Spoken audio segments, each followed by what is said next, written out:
What's up, guys? Today we're bringing you an honest review of the game Hellish Quart. Press any button to start.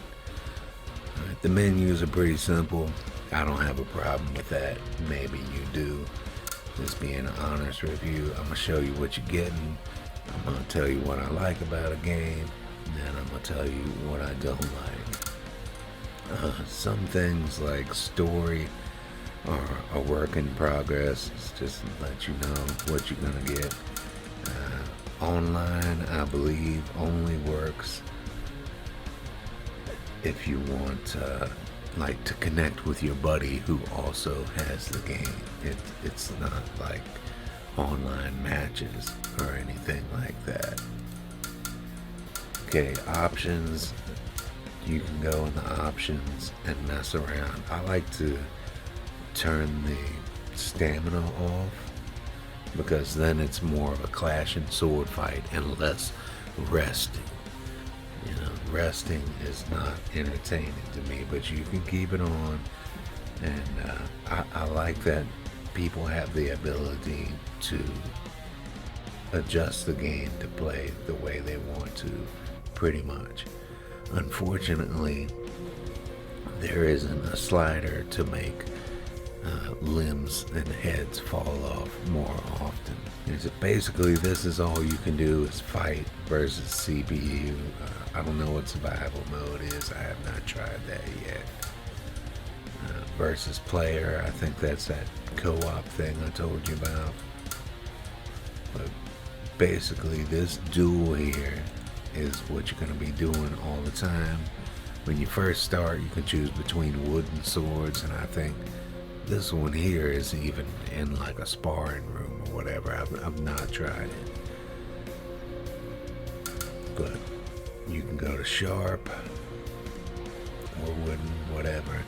You got different characters and they have different weapons. Some of them are curved, some of them are thicker or thinner. See, hers is really thin, like some kind of fencing sword, I guess. Maybe ultra thin rapier. She's got some kind of curved sword. She's got a rapier. Each one of these guys is gonna have like a different approach to fighting. So when you pick somebody, each person you'll have to spend maybe 20 or 30 minutes in getting good with them. And you can choose how good the AI is: passive, defender, maneuverable, or aggressive. And I'll go ahead and put it on the hardest it can get and give them a sharp sword.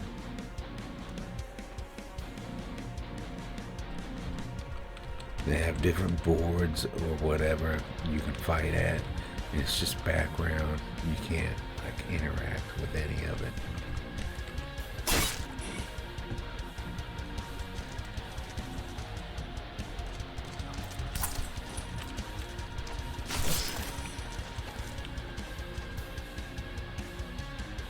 At first, all you're going to do is get lucky.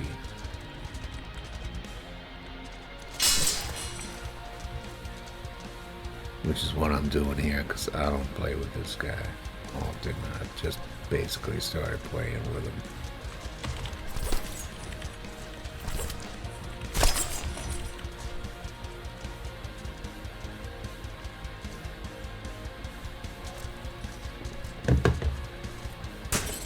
As soon as you start playing, you're going to want to press escape, and you can look at your combos and your moves. I'd stay away from the ones that have arrows in them until you get good. This one, grab head off.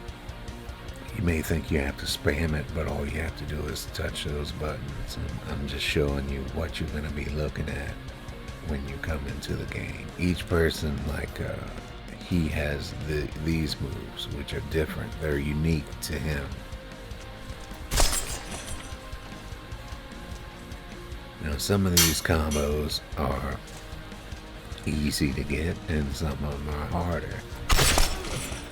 Getting used to the mechanics and the button pushes and all that, it takes a while. One thing I like about it is The graphics are pretty good. I'm not real big on graphics as long as the game is playable. If the game has fun things to do, and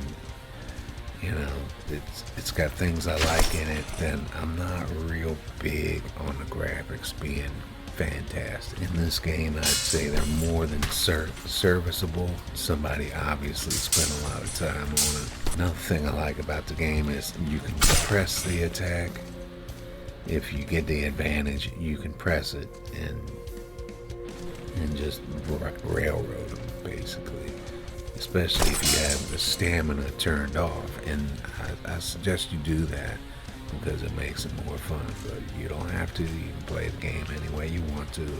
It's your game. You bought it. Even though I set the AI to aggressive, once you start mopping him, he'll begin to back up off of you. Now let me talk about what I don't like about this game. The tutorial, yeah, this game's a work in progress.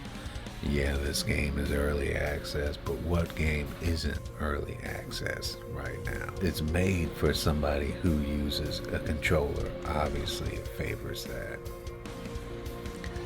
If you don't use or have a controller like me, you're going to use WASD over here, and then these buttons as default. TG, YH. This will be your high left attack. This will be your low left attack. This will be your high right attack.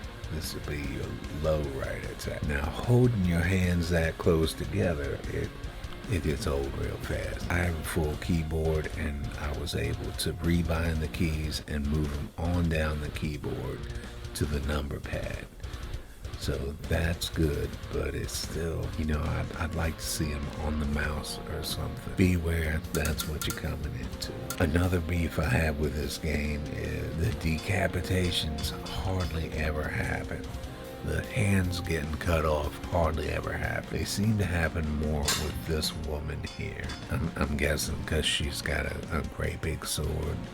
Maybe it's because they're fighting style. I don't know. The main reason I bought this game is because I watched this guy playing it on YouTube, and hands are coming off left and right. Heads are coming off left and right. But what it is most of the time is a very repetitive duel. If you are some kind of fencing master, swords person, then you are probably going to love this game. But if not, then this is what you have to look forward to right here, over and over. If you want to do her move, it's kind of like a finishing move from Mortal Kombat. Where is it? Which is grab, which is going to be TG if you left it at default, but wherever you moved it to, left high and left low. If you want to do that, you have to get close. Basically, you have to not care about losing or not care about anything except getting that finishing move. And a lot of times you will grab them and they will break it.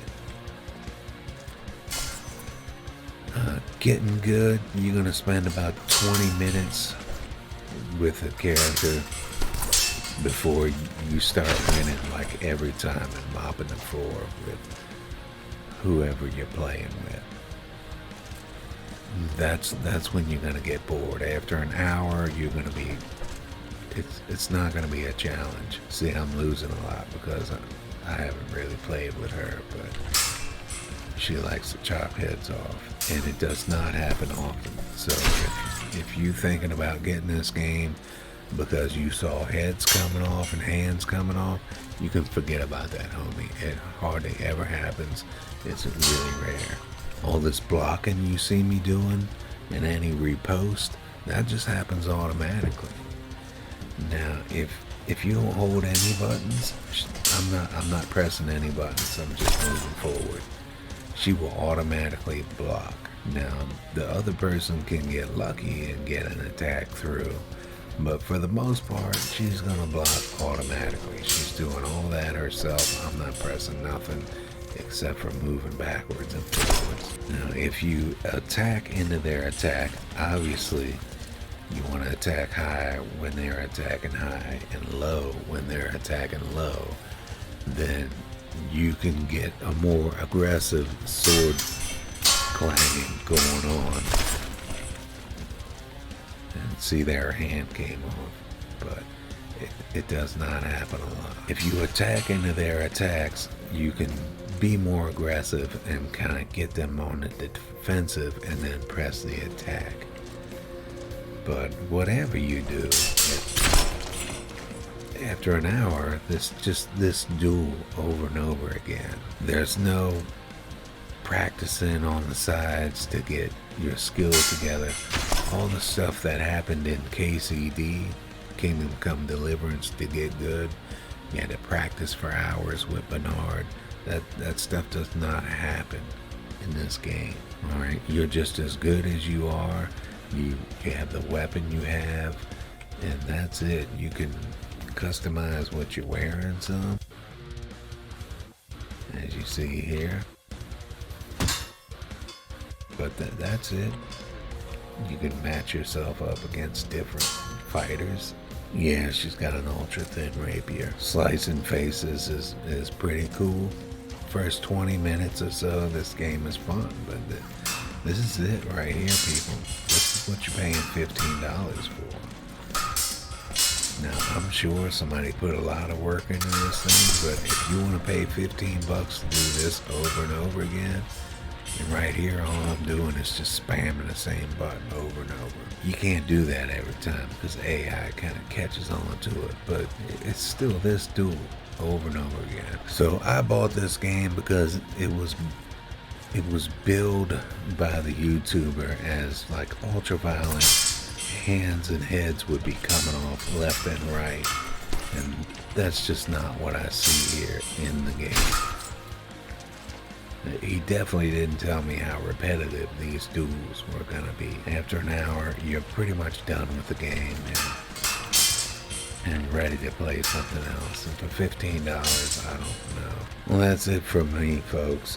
Is it worth buying? No, I don't think so. Not at $15. Not at this current state. Developer, you need some more things to do. Allow some training. These guys to lift weights, jump rope, something to get better. And it can't be after 20 minutes you're just mopping the floor with everybody. That's not fun. Alright, I hope this review saves you some money, or maybe you'll see from watching me that you like this game and you still want to buy it, but here it is.